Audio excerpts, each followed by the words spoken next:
Bismillahirrahmanirrahim. Terima kasih Ustadz telah berada di tengah-tengah kita. Insya Allah akan memberikan tausiahnya, memberikan ilmu kepada kita tentang wirausaha ya dengan syariat Islam. Tapi sebelum itu Ustadz, ini ada jamaah Ustadz yang ingin bertemu dengan Ustadz jauh-jauh dari Indonesia. Katanya ketemu Ustadz susah banget gitu, karena begitu padat jadwalnya ya. Dan jamaahnya adalah jamaahnya yang ingin ketemu Ustadz Adi Hidayat, yang pengen ketemu Ustadz, mana ya jamaahnya ya?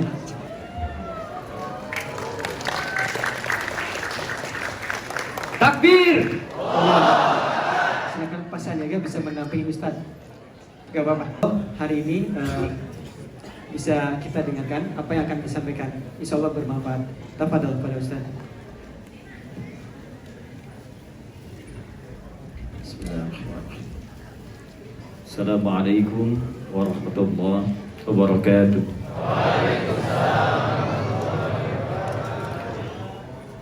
Alhamdulillahilladzi allafa baina qulubina fa asbahna bi ni'matillahi ikhwana. Alhamdulillah yang telah melembutkan hati kita semua sehingga dengan izin Allah semua yang ada di ruangan ini menjadi bersaudara insyaallah. Wassalatu wassalamu ala Rasulillah alladzi akha bainal muhajirin wal ansari fa asbahu bi ni'matillahi wa bi fadli Rasulillah sallallahu alaihi wasallam mu'inina ba'dhum ma'a ba'd. Dan kita bersyukur dengan dihadirkan Rasulullah sallallahu alaihi wasallam menjadi nabi kita semua yang tercatat dalam sejarah pernah mempersaudarakan muhajirin dan ansar, yang dengan itu menginspirasi umat setelahnya untuk membangun persaudaraan demi kemakmuran. Sallallahu wa sallimu ala nabiyyillahi sayyidina Muhammadin wa ala alihi wa sahbihi wa ummatihi wa dhurriyyatihi ila yaumiddin. Wa ba'du. Fa ya ibadallah, usi nafsi wa iyyakum bi taqwallahi faqad fazal muttaqun fala tamutunna illa wa antum muslimun. Faqala ta'ala ya ayyuhalladzina amanu taqullaha haqqa tuqatih wa la tamutunna illa wa antum muslimun. Pertama saya ingin meluruskan sedikit, ini bukan jamaah saya, ini sahabat saya. Karena beda antara jamaah dengan sahabat, diberkahi oleh Allah Subhanahu wa taala. Hari ini spesial. Saya lihat judulnya juga begitu menantang, Bang Sandi, dan begitu menginspirasi. Tapi yang paling penting, bagaimana Allah yang menciptakan kita membimbing kita untuk mewujudkan apa yang kita mimpikan hari ini. Saya sering buka dengan logika begini. Kalau Anda punya persoalan di handphone, maka Anda akan datang ke kontrol handphone. Jika Anda punya persoalan di jam tangan, maka Anda akan datang berkonsultasi pada tukang jam. Tapi jika kita punya mimpi dan cita-cita tentang apa yang ingin kita harapkan dari kehidupan kita, maka kita mesti bertanya kepada yang menciptakan kita dan mengatur semua irama kehidupan kita. Karena itu, di sesi kali ini kita coba akan belajar bagaimana Al-Quran memberikan isyarat terkait dengan rizki dan dunia usaha, dan seperti apa kemudian pengelolaan itu untuk menghasilkan manfaat dunia dan kemuliaan akhirat ketika kita pulang kepada Allah Subhanahu wa taala. Baik, itu yang coba kita turunkan, dan mudah-mudahan ada bagian-bagian tertentu yang bermanfaat untuk kita amalkan ya di kemudian hari. Saya mohon izin, boleh saya berdiri? Mas Andi izin ya? Atau ingin ikut berdiri? Oke, saya mau tanya sebentar. Pilih ya, satu di antara dua. Kaya tapi gelisah, atau miskin tapi tenang. Nggak ada pilihan ketiga, nggak usah maksa. Dua aja. Kaya tapi gelisah, atau miskin tapi tenang. Pilih yang mana? Ya sudah. Kaya tenang. Biasanya gitu, ya. Di antara dua hal yang sulit selalu ada yang ketiga. Oke, yang sudah. Sekarang kita akan cari gimana caranya kaya tapi juga tenang. Kaya tapi juga bahagia. Dan kaya dunia juga mulia akhirat. Itu yang mungkin kita coba turunkan, seperti apa caranya dalam Al-Quran sehingga bisa berwirausaha seperti tema kita kali ini, wujudkan seperti panduan Al-Quran dan Sunnah Nabi Sallallahu Alaihi Wasallam. Saya akan coba urutkan dulu supaya sistematikanya terurutkan dengan baik. Dalilnya apa, urutannya bagaimana, maknanya seperti apa. Ya. Kita buka teman-teman dengan Quran surah ke-51 ayat ke-22. Di mushaf standar paling kanan agak sedikit ke bawah. Saya boleh tuliskan nggak? Supaya gampang kelihatannya. Bang Sandi saya izin sedikit ya. Mohon maaf teman-teman yang di sana kelihatan ini? Oh, di atas kelihatan hebat. Ini imannya luar biasa. Belum saya tulis sudah kelihatan. Wirausahawan sejati Anda. Anda belum bekerja udah untung. Oke, satu. Kita turunkan dulu, saya tulis sebelah sini ya. Quran surah 51 Adz-Dzariyat. Oke.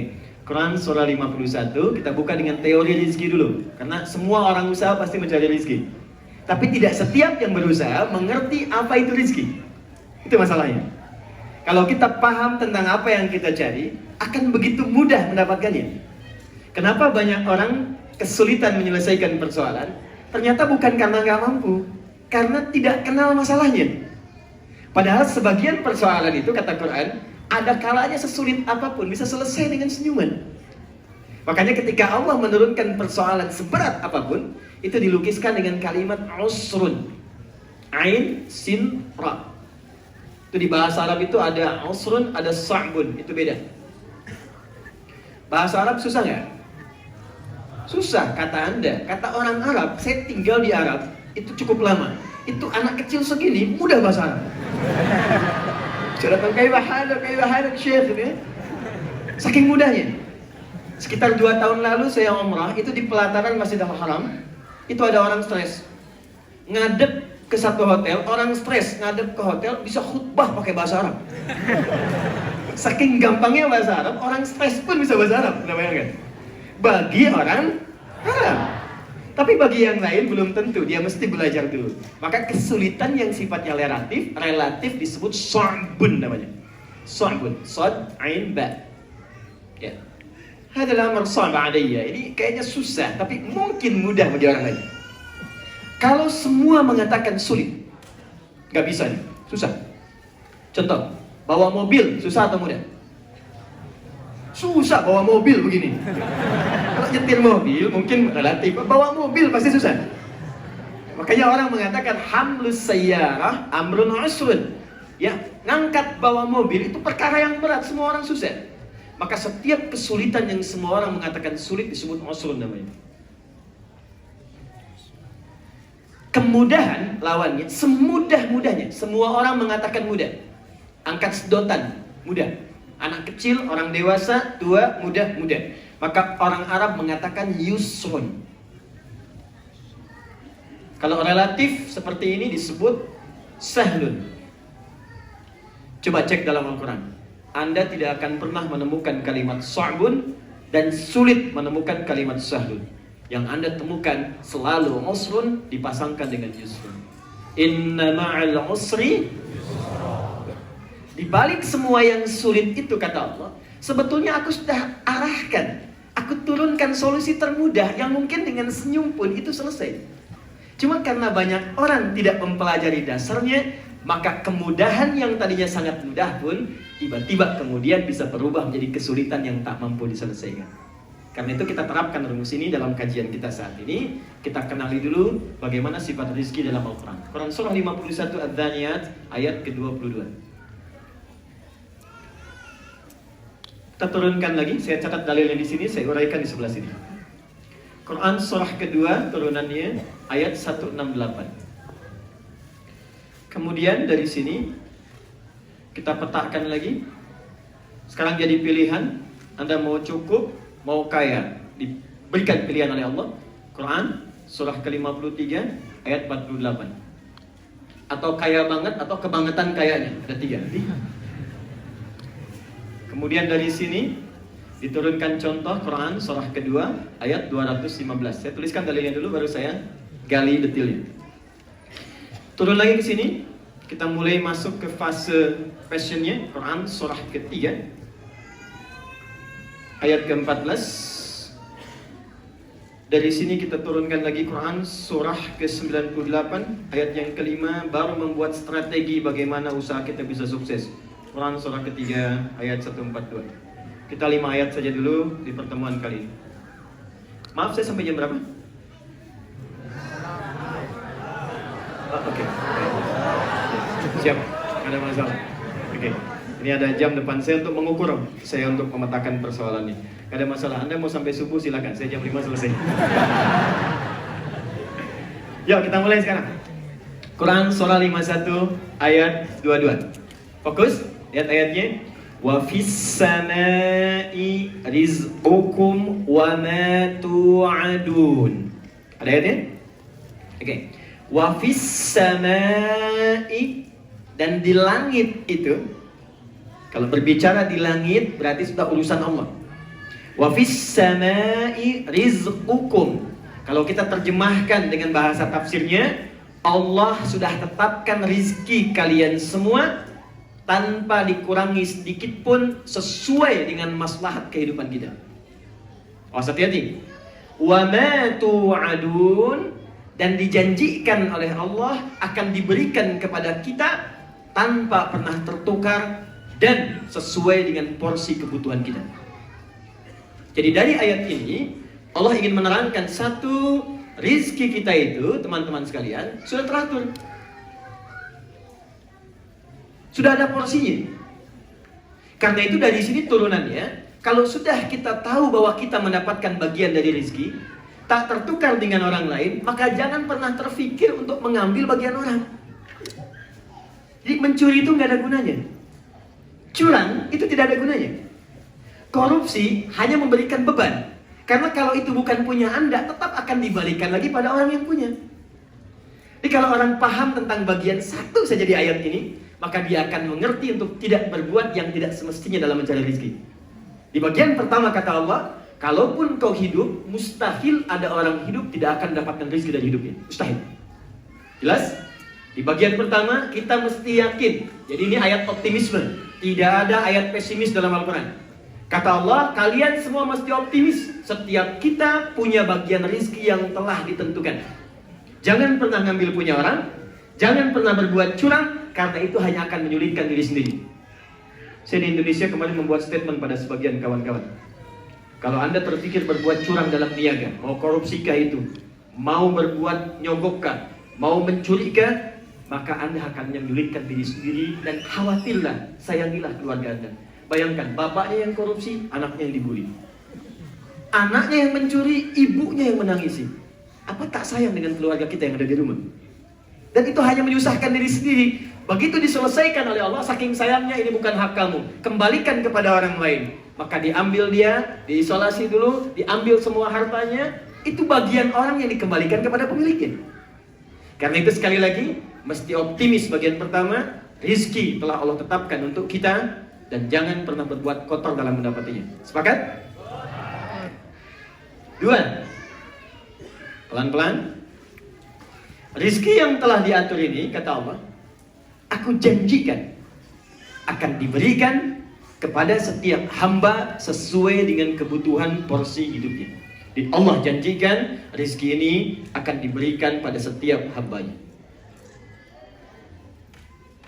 Dan sempurna. Jadi gak ada orang hidup yang tidak dapat rizki, mustahil. Bahkan nanti ada hadis Nabi mengatakan, setiap hamba mustahil dia akan wafat kecuali diberikan rizkinya dengan sempurna terlebih dahulu. Baru dia wafat. Dan jangan khawatir, sepanjang kita hidup, rizki kita itu pasti jadi bagian kita. Nah cuma sekarang caranya, kalau kita sudah tahu Allah tetapkan dan dijanjikan diberikan, bagaimana cara kita mendapatkannya? Baik, turun ayat berikutnya. Saya agak cepat karena waktunya terbatas. Pindah ke Quran surah kedua ayat 168. Paling kanan sebelah bawah di mushaf standar. Perhatikan baik-baik. Tadi masih ingat rizki telah ditetapkan oleh Allah di mana? Masih ingat? Di langit. Kalau ada bahasa langit, berarti itu hal yang terkait dengan hukum Allah saja. Sekarang kita tinggal di mana? Bumi. Rizkinya di langit, kitanya di bumi. Bagaimana cara mendapatkannya? Maka turunlah kemudian Quran surah kedua ayat 168 untuk memberikan jalan bagaimana mendapatkan rezeki ini. Ya ayyuhan nasu. Perhatikan ayatnya. Hei semua manusia tanpa kecuali. Allahu Akbar. Indah ayatnya. Saya kasih rahasia sebentar ya. Di antara kita saja. Kalau ada kata nas dalam Al-Quran, an-nas disebutkan 241 kali dalam Al-Quran. Kalau ada kata an-nas, artinya ayatnya bersifat universal. Hukumnya bersifat umum, tidak dikhususkan pada orang muslim atau yang beriman saja. Jadi ketentuan rizki yang pertama, Allah sebutkan ketentuan ini bersifat umum untuk semua manusia.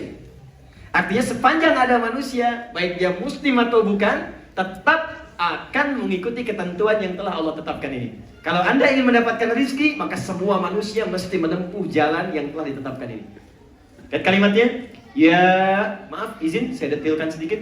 Ya, saya tuliskan begini supaya kita belajar lebih detil. Teman-teman fokus. Ya, disebutkan 361 kali dalam Al-Quran. Pelan-pelan. Ayyuha disebutkan 150 kali. Nas disebutkan 241 kali. Iya, ini huruf panggilan. Memanggil semua jarak tanpa batas. Nida'il qarib, mutawassit, ba'id. Memanggil yang dekat, yang menengah, jauh. Seakan-akan Allah ingin katakan begini. Hei semua manusia tanpa kecuali.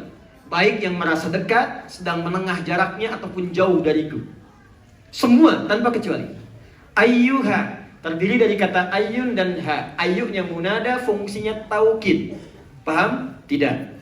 Taukid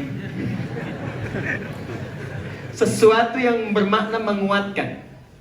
Hanya tanbih, mengingatkan. Kalau kita terjemahkan dengan ilmu bahasanya, menjadi begini terjemahannya.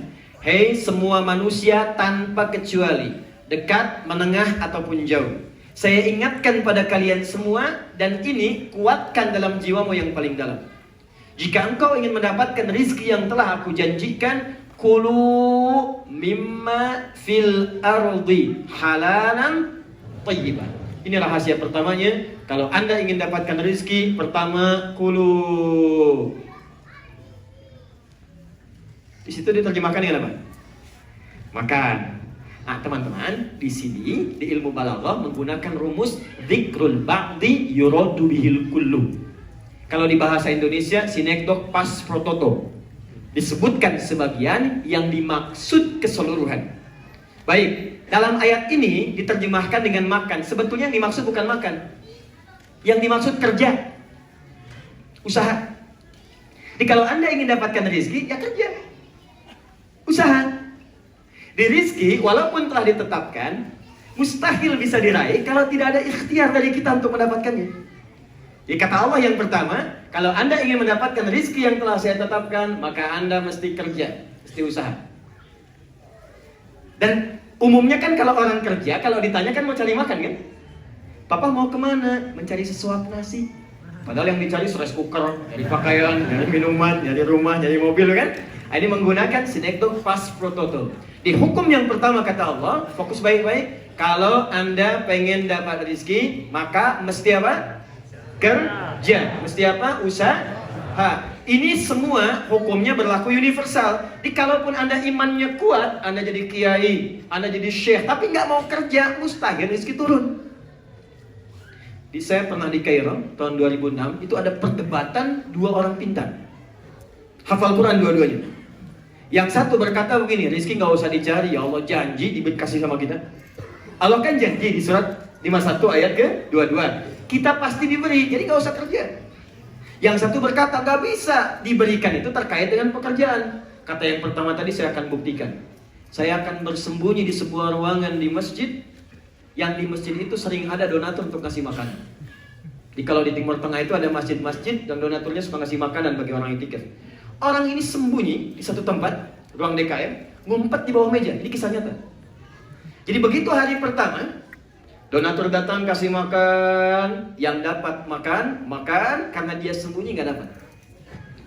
Hari kedua kasih makan lagi, yang ada di situ ikhtiar. Ada yang ngaji, ada yang sholat, ada yang doa, kelihatan dapat makan, karena dia sembunyi nggak dapat. Hari ketiga, karena sudah 2 hari nggak makan, masuk hari ketiga. Begitu datang donaturnya, kebetulan bawa makanannya agak banyak. Begitu sudah dikasih, tanya sama marbotnya, hal min akhir, ada yang lain lagi nggak? Kata marbotnya, la mafish, nggak ada. Kata orang ini, kalau gitu saya pergi ke tempat lain. Karena dia merasa sudah 3 hari lapar, akhirnya dia mulai memberikan kode. Kaget marbotnya, dilihat begitu dibuka ada orang sembunyi. Allah, kenapa Anda nggak bilang ada di sini? Coba minta bagian. Dikasihlah kemudian 2 bagian kotak makanan. Begitu diberikan, teman yang berdebat di awal tadi langsung mengejar orang itu. Dia katakan, kan saya sudah bilang dari 2 hari lalu, rezeki itu mesti dicari walaupun dengan ahem. Sedangkan kita ceramah haus belum ada minuman, ya. Bisa jadi begitu. Tidak. Kita sudah minum tadi. Alhamdulillah. Ini biasa, saya datang ke tiap tempat itu biasa ya. Datang sendiri, ceramah sendiri, nulis sendiri, ngapus sendiri ya, itu biasa. Waktu saya jalan itu sudah ada daftar relawan ya. Oh, alhamdulillah ya Allah. Tapi tolong jangan hapus yang tidak ingin saya hapus. Ya, ini aja. Ya itulah celakanya, kadang-kadang menghapus yang tidak ingin kita hapus. Quran surah 53. Itu sudah cukup Mas. Semoga Allah ampuni dosa-dosa antum ya. Satu rezeki.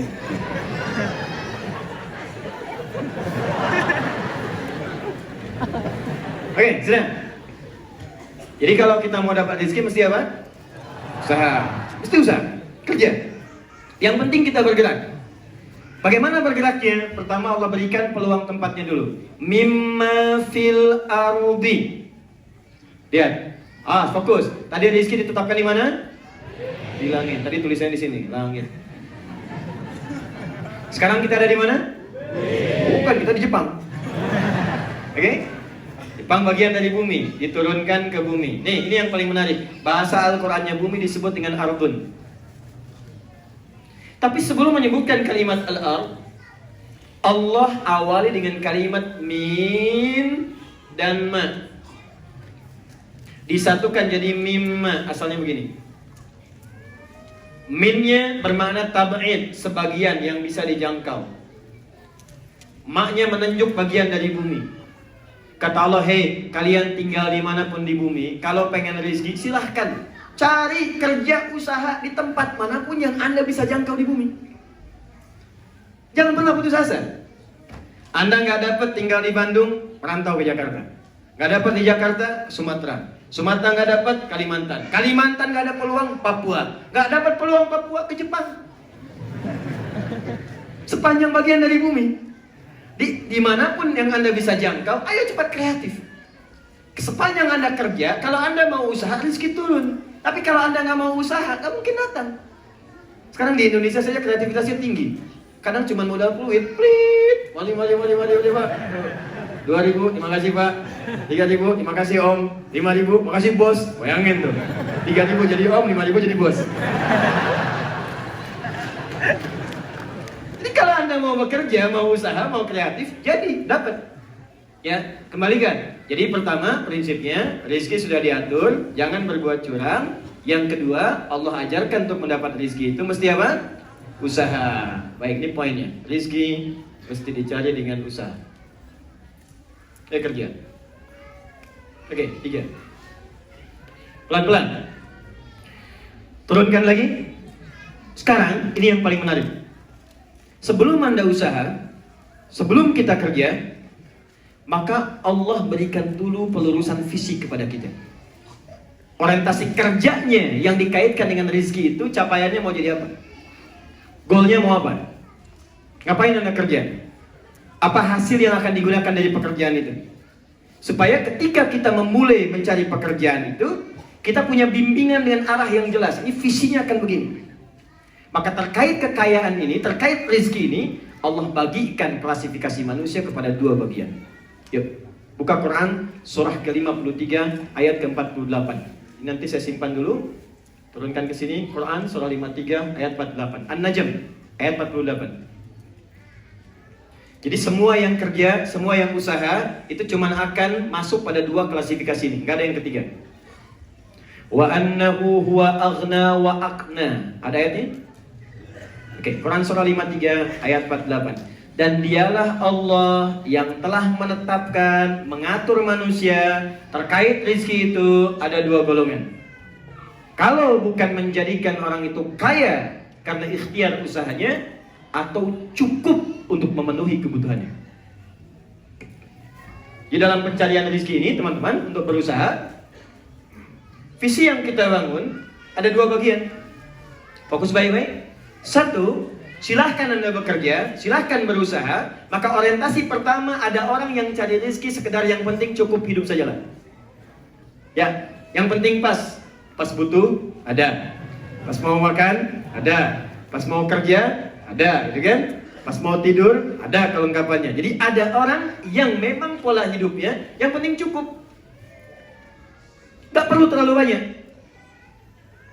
Apa poinnya? Yang penting ketika saya butuhkan itu ada. Dan itu ketika diajarkan oleh Nabi, dipilih passion ini oleh beberapa sahabat. Misal Ali bin Abi Thalib, kebutuhan saya itu mengajar, yang penting cukup di rumah tangga dan cukup bagi saya mengajar, itu cukup bagi saya.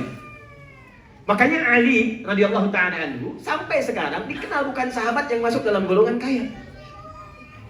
Tapi apa yang beliau dapatkan mencukupkan kehidupan beliau sampai dikenang kemudian 15 abad kemudian. Saya ingin tunjukkan pada Anda, kalau ada rezeki, ada waktu, main-main ke Istanbul, ke Turki. Kemudian ke Topkapi, ke museum. Anda masuk, bayar 30 lira, kemudian masuk ruang pindah, belok kiri, lurus dikit. Lurus pas sebelah kiri Anda temukan museum. Sekarang agak geser ke belakang, di situ ada museum Nabi dan sahabat. Begitu Anda mulai masuk, belok ke sebelah kiri, Anda temukan sebelah kanannya langsung, di situ bukan sekedar miniatur, tapi ada baju Sayyidah Fatimah yang diawetkan sampai sekarang. Tuh, sampai kaget. Kita bayangkan. Jadi walaupun hidupnya cukup, tapi berkah hidupnya, keadaan rizkinya yang penting didorong mencukupi kebutuhannya. Dan sampai sekarang apa yang beliau dapatkan abadi. Abu Hurairah, banyak lagi. Di golongan orang-orang yang biasa, fashionnya cukup, tapi bahagia di dunia dan mulia di surga. Bilal. Siapa yang kenal Bilal bin Rabah? Kenal, bagus. Sekali lagi bilang kenal, saya pulang. Saya pernah ke Sukabumi ceramah. Apakah Bapak Ibu kenal Firaun? Kenal! Hampir saya turun dari panggung. Bilal itu kan dikenal orang biasa-biasa, tapi semua rezekinya cukup. Cukup untuk apa? Cukup untuk memenuhi passionnya. Yang penting saya bisa azan. Begitu orang lain misalnya datang Idul Adha nyembelih kambing, beliau nyembelih ayam. Bukan ayam untuk kurban, karena ayam bukan masuk klasifikasi hewan kurban. Tapi bagaimana saya bisa berbagi dengan harta saya yang cukup? Itu poinnya. Ada orang yang penting kerja untuk mencukupi kebutuhan hidup. Tapi ada yang kedua, yang memang passion dunianya di situ dan mencari surganya dengan itu. Kalau Bilal kan cari surga dengan tenaga, dan Ali cari surga dengan ilmu. Ada ilmunya yang nggak sampai ke Ali, tenaganya nggak sampai ke Bilal. Sudah ngajar nggak bisa, azan pun nggak mampu. Tapi punya passion yang lain yang dengan itu bisa mendapatkan surga. Maka kata Allah, saya beri jalan untuk mendapatkan yang kedua, yang lebih dari yang pertama. Aghna, saya jadikan kaya. Jadi kalau Anda mau usaha, Anda mesti pilih dulu passionnya. Mau cukup, atau mau... Itu poinnya. Ini sebetulnya Allah gak berkehendak ada orang miskin. Makanya ketika ada orang merasa miskin, dibantu dengan infak. Coba lihat ya. Permulaannya zakat. Zakat diberikan pada yang miskin. Quran surah 9 ayat 60. Innamas shadaqatu lil fuqara wal masakin. Dikasih zakat itu, teman-teman, asalnya bukan untuk disantuni. Tapi diberi kail supaya naik dia dari level miskin ke levelnya cukup. Maksudnya di Singapura sekarang, di Singapura, itu ngasih zakat sekarang itu tidak diberikan ikannya. Diberikan, lihat, bakatnya apa, passionnya apa, diberikan modal. Silahkan usaha dari sini. Diberi jangka waktu setahun. Diberikan bimbingan. Hari ini Anda mendapat zakat, tahun depan Anda berzakat. Itu poinnya. Kalau masih kurang, dikasih infak. Makanya ayat infak Quran surah kedua ayat 215 itu menyebutkan orang miskin dapat bagian infak. Yas'alunaka madza yunfiqun qul ma anfaqtum min khair falil walidaini wal aqrabin wal yatama wal masakin. Kalau masih kurang, kasih sedekah untuk modalnya. Jadi kalau zakat sudah diberikan nggak mau juga, infak dikasih nggak mau juga, sedekah dikasih bertahan di miskin juga, memang dia itu yang pengen miskin. Ini poinnya. Jadi pilihan cuma dua, mau cukup atau kaya. Nah, sekarang kita sepakati dulu sebelum kita lanjutkan. Teman-teman di sini pilih mana? Cukup atau kaya? Baru kita berlanjut. Kaya. Kalau cukup ya cukup sampai di sini selamanya selesai. Yang cukup angkat tangan. Yang kaya? Alhamdulillah, saya senang ini. Baik, yang kaya biasa? Yang kaya banget? Yang kebangetan kayanya? Selalu begitulah. Oke, sekarang kita sepakat ya. Kita sepakati dulu, kita memilih pembahasan untuk jadi orang apa? Kaya. Siap kaya? Siap kaya? Siap kaya? Takbir? Mesti siap. Ingat-ingat rumus Nabi, kaya itu gampang. Ya, itu kalimat Nabi. Kaya itu mudah. Yang sulit bagaimana mengelola kekayaan supaya Allah ridha. Oke, sekarang kita mulai. Waktu saya terbatas sedikit lagi. Sekarang saya turunkan di sini.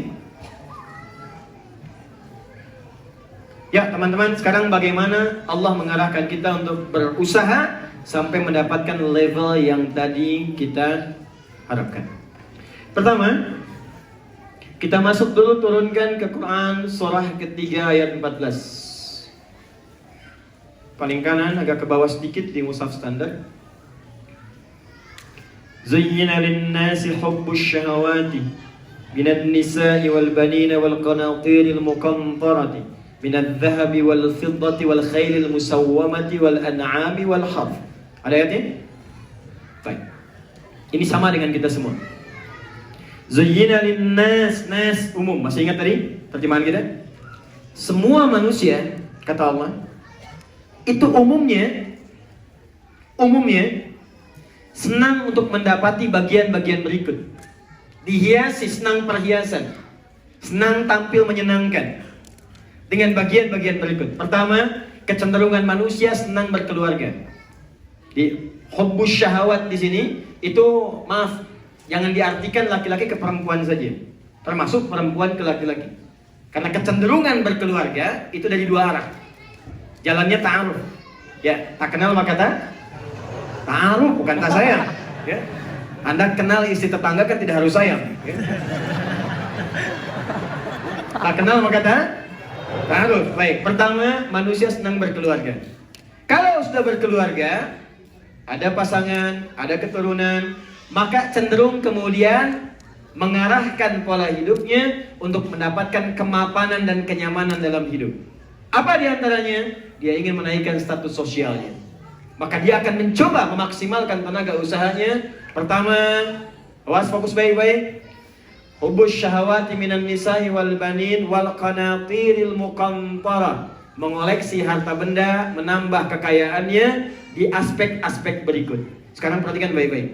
Al-Quran memberikan rahasia besar kepada kita. Kalau Anda ingin mendapatkan, fokus, aspek kekayaan yang melimpah, qanatiril muqantara, di koleksi kekayaan yang banyak, koleksi kekayaan yang luas, hidupnya lebih mapan, harta meningkat, maka ada beberapa passion yang bisa kita dapatkan dari situ. Dari sini kita wujudkan dengan wirausaha yang mungkin kita bisa hadirkan. Satu, ada aspek di bidang mineral terkait dengan barang tambang, emas, perak, dan sejenisnya. Ini perspektif. Tapi mohon maaf ya, jangan dilihat emasnya. Ada ulama yang menerjemahkan emas di sini adalah kalau Anda ingin usaha, kalau Anda ingin bekerja, maka coba cari passion pada bidang yang punya nilai intrinsik di dalamnya.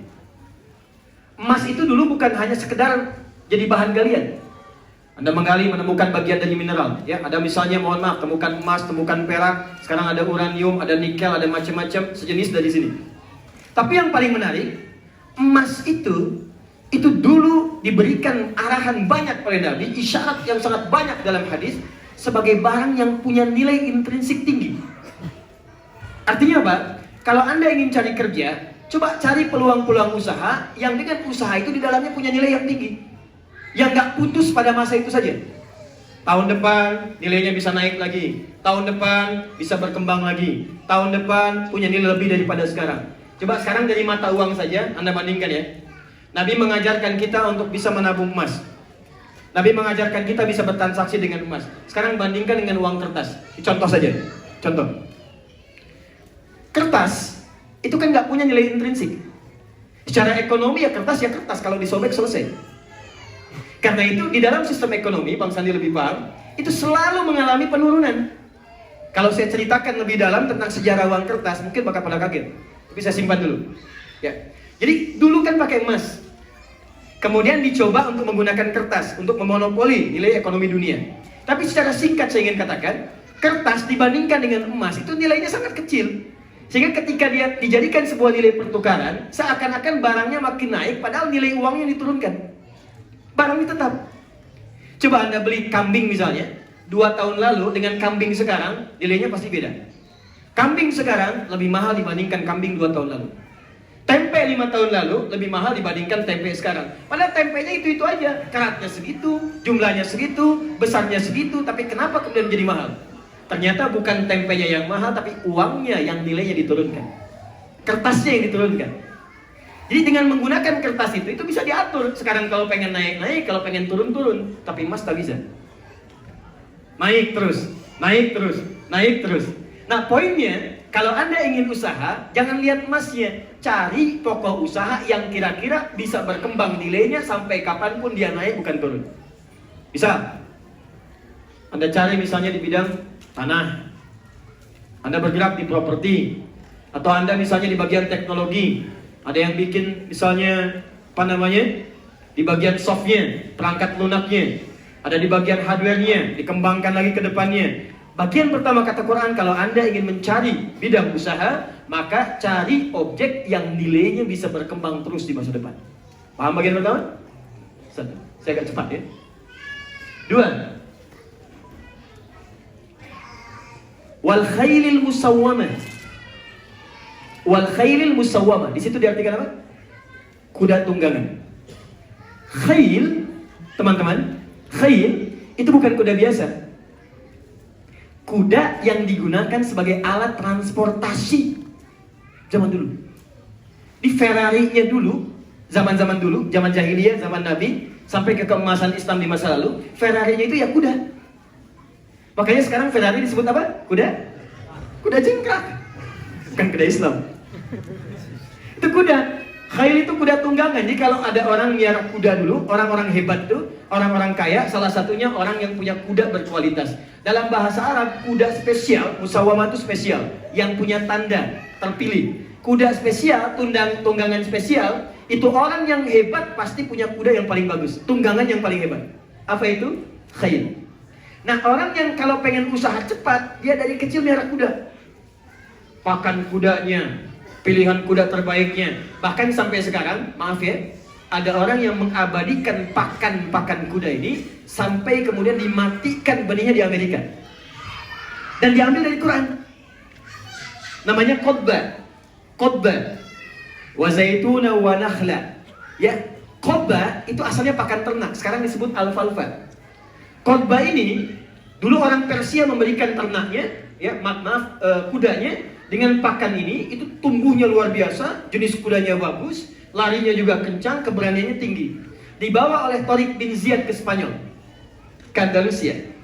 Disebarkan, dibawa pakan ini. Ketika kemudian umat Islamnya lalai dari situ, bertransformasi peradaban dibawa ke Eropa, Islamnya mulai tertinggal, maka pakan-pakan ini dibawa kemudian, diriset. Ada yang ke Brazil, ada yang ke Amerika, ada yang ke Spanyol. Makanya sampai sekarang kuda-kuda Spanyol itu bagus. Tapi sebetulnya yang paling menarik, pakan kuda, benih kuda, bibit kudanya dibawa sampai dengan dijual, yang harganya sangat mahal itu bagian dari lahan usaha yang diisyaratkan oleh Al-Quran. Sekarang bertransformasi ke dunia otomotif. Orang kalau mau berkendaraan kan butuh alat kan? Orang kalau mau bepergian kan butuh alat kan?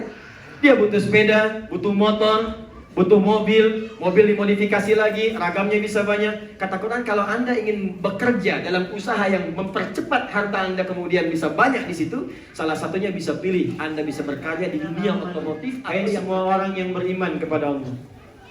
Hal adullukum ala tijaratin tunjikum min adzabin alim.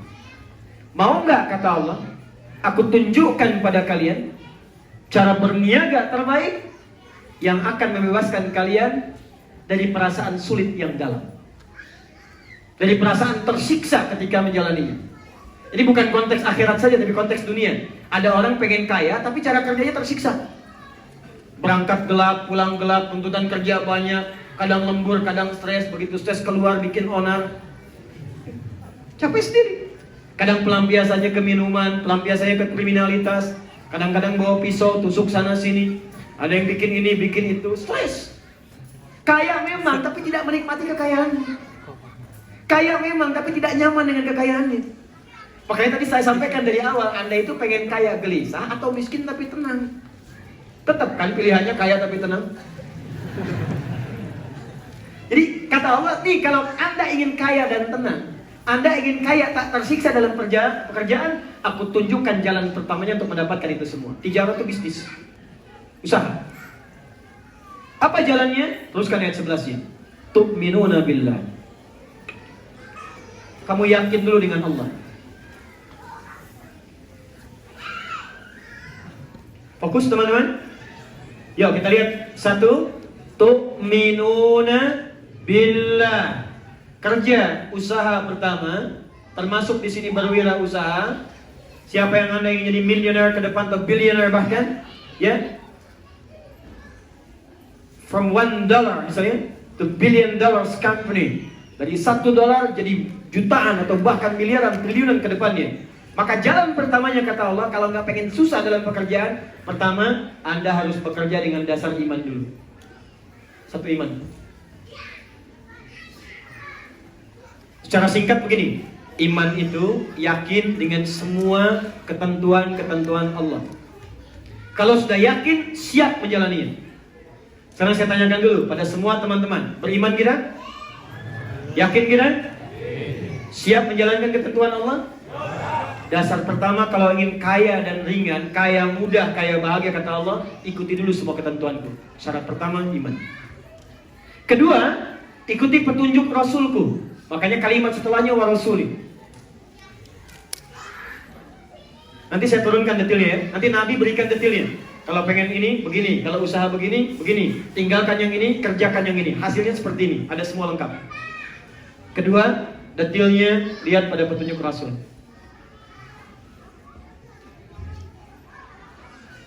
Oke, sekarang kita turunkan.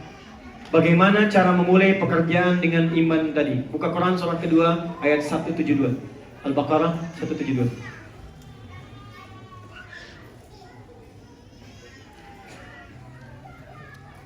Teman-teman masih ingat tadi? Waktu saya jelaskan yang pertama, rizki ditetapkan di mana? Langit. Diturunkan ke mana? Cara meraihnya dengan apa? Usaha, kerja kan? Al-Baqarah 168 tadi panggilannya An-Nas atau Amanu? Nas kan? Ya ayyuhan nasu. Sekarang kita ingin naik, pindah levelnya dari manusia biasa kepada orang beriman. Maka ayat ini dirubah oleh Allah, kalimatnya pembukanya dari nas menjadi ya ayyuhalladzina aman. Karena kita sudah komitmen bekerja dengan dasar iman. Buka Quran surah Al-Baqarah ayat 172. Ya ayyuhalladzina amanu. Hai semua orang sekarang yang sudah beriman, yakin dengan semua ketentuan yang akan aku berikan kata Allah. Kulu. Walaupun sudah beriman, tetap mesti kerja. Usaha. Nah, sekarang perhatikan baik-baik. Di sini rahasianya. Ini tidak banyak orang mengetahui. Kulu min thayyibati ma razaqnakum. Bandingkan dengan Al-Baqarah 168. Di 168, kulu mimma fil ardi halalan thayyiban. Kalau belum terbayang, saya tuliskan sekarang, Anda lihat rahasia besarnya. Tapi ingat ya, maaf ya, iman ya, bukan akal. Iman tuh yakin dulu, hikmah datang. Kalau akal nanti ditanya dulu, kalau belum rasional, belum logis, nggak mau diikutin. Ingat, kita ini terbatas. Semua tubuh manusia terbatas. Pandangan Anda terbatas. Yang dekat terlihat, jauh kecil tak terlihat. Pendengaran terbatas, sekian hertz tak terdengar oleh kita. Awas, hati-hati. Ini kalau mata Anda terbatas, telinga Anda terbatas, kenapa akal Anda nggak mau terbatas? Am hasibtum an semua yang melekat pada kita masih terbatas. Apa Anda duga begitu mudah mendapatkan jannah? Apa artinya jannah? Sini persoalan kita. Jannah itu tidak selalu diartikan dengan surga. Jannah itu punya dua arti dalam Al-Quran. Arti dasarnya itu sukses, kesuksesan yang belum diraih, yang belum tampak. Kenapa surga disebut dengan jannah? Karena itu puncak kesuksesan kita yang belum kita raih, belum tampak sekarang. Orang Arab dulu, kalau mereka disebut kaya, melimpah hartanya, sukses, maka mereka punya kebun-kebun yang tidak dimiliki oleh orang lain. Orang lain gersang. Dia punya unta biasa, unta merah, unta hitam itu biasa. Tapi yang punya kebun dengan oase yang sangat indah, punya anggur-anggur, punya macam-macam, itu nggak semua orang punya. Dan itu disebut jannah oleh orang Arab. Makanya jannah itu sering diartikan juga dengan kebun-kebun yang luas. Ya, secara tidak langsung, persamaan sekarang, jannah itu artinya kekayaan yang tidak dimiliki oleh umumnya orang. Kalau kita tarik ke dalam konteks usaha kita, maka ayat ini diartikan begini. Saya pernah datang ke satu perusahaan, ajarkan ayat ini, diterapkan, bahkan direksinya pada salah satunya non-muslim. Saya datang dalam keadaan yang mungkin agak kolaps tuh, udah mau turun. Semua nggak semangat. Saya terangkan isi ayat ini, Anda kerjakan, saya bilang, begitu dikerjakan, setahun kemudian saya diundang. Cuman untuk melihat Ustadz, kalau jamnya menunjuk kepada jam 2, artinya dalam sejam 2 miliar dapatnya. Am hasibtum an tadkhulul jannata? Apa Anda duga begitu mudah meraih kesuksesan? Bahkan untuk mendapatkan surga yang Anda mimpikan. Walamma ya'lamillahu alladhina jahadu minkum wa ya'lamus sabirin. Sementara Allah belum menguji sejauh mana kadar jahadu minkum. Satu, aspek pertama kata Allah, kadar keseriusan Anda dalam mewujudkan itu. Keseriusan di sini disebut dengan kalimat jahadu. Jadi kalau Anda ingin kaya, ingin berhasil wirausahanya, maka pertama kata Al-Quran, Anda mesti serius mengeksekusi ini semua. Kalau main-main mendingan gak usah. Jangan setengah-setengah. Jangan coba-coba. Jangan gimana nanti bagaimana. Kalau Anda bersiap mendapatkan itu semua, Anda mau jadi apapun silakan. Wirausahawan, pebisnis, diplomat, birokrat, silahkan. Tapi kalau Anda ingin sukses, kata Allah, pertama Anda mesti serius, sungguh-sungguh. Kalau Anda kuliah yang serius. Duduk paling depan, selesaikan persoalan, bikin riset, jangan setengah-setengah, nanggung kalau begitu. Nah, keseriusan ini menggunakan kalimat jahadu, asalnya dari kata juhdun.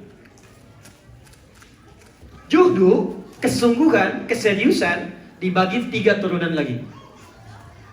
Pertama, kesungguhan merencanakan, disebut dengan ijtihad. Maka mulai sekarang bikin mapping, planningnya apa?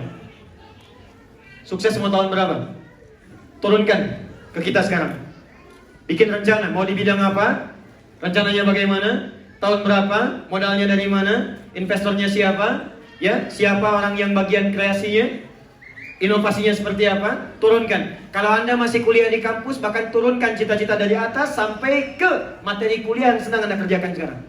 Jangan sampai Anda pilih misalnya jurusan yang memang gak ada hubungan dengan masa depan Anda. Yang penting asal kuliah, di Quran gak ada begitu. Anda kuliah mau kemana? Saya ini mau sekarang jadi begini dai, saya turunkan dari sejak selesai SD. Ke depan saya mau jadi ulama, ahli Quran begini. Maka semua diarahkan. Sekolahnya ke sini, SMP ke sini, SMA ke sini.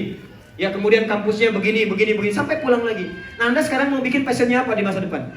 Di bidang apa? Otomotif, sekarang Anda kuliah, ya sampai waktunya tinggal 17.20, 3 menit lagi, ya bikin pemetaannya. Ya, mohon izin dari sekarang. Kedua, kalau sudah ada rencana, ada konsepnya, mappingnya jelas, schedule-nya jelas dan sebagainya, maka muncul yang kedua, saya agak cepat, namanya jihad. Jihad, kesungguhan mengeksekusi dengan tindakan. Jangan banyak jadi konseptor, eksekusi itu semua. Anda mau begini, kerjakan. Anda mau begini, kerjakan. Yang terakhir, yang ketiga, maaf, kesungguhan mengatasi gejolak dalam jiwa, disebut mujahadah. Kadang-kadang lagi serius, ada tantangan malas, ya, ada pesimis, perangi itu semua. Kalau Allah sudah jamin pasti dimudahkan. Yang ketiga disebut mujahadah. Terakhir, lakukan ini dengan sabar. Wa ya'lamus sabirin. Allah hanya memberikan gambaran kesuksesan bagi orang-orang sabar. Thomas Alva Edison berapa kali membuat percobaan? Lebih daripada 1000 kali. Yang sekarang membuat fried chicken berapa kali membuat percobaan? Ketok setiap pintu. Anda punya ayatnya. Kenapa baru 2-3 kali gagal kemudian Anda kemudian pesimis dari situ? Kembangkan diri kita, jadi orang hebat, sabar, dan mulai sekarang passionnya lakukan. Mulai dari mana? Jamaah. Saya tutup. Jamaah itu bukan cuma kumpul. Kenapa ada salat jamaah, salat Jumat? Jamaah itu duduk, kenali dengan siapa Anda duduk, kemudian saling mengisi di balik semua bakat yang Anda miliki dengan setiap yang Anda kenali itu.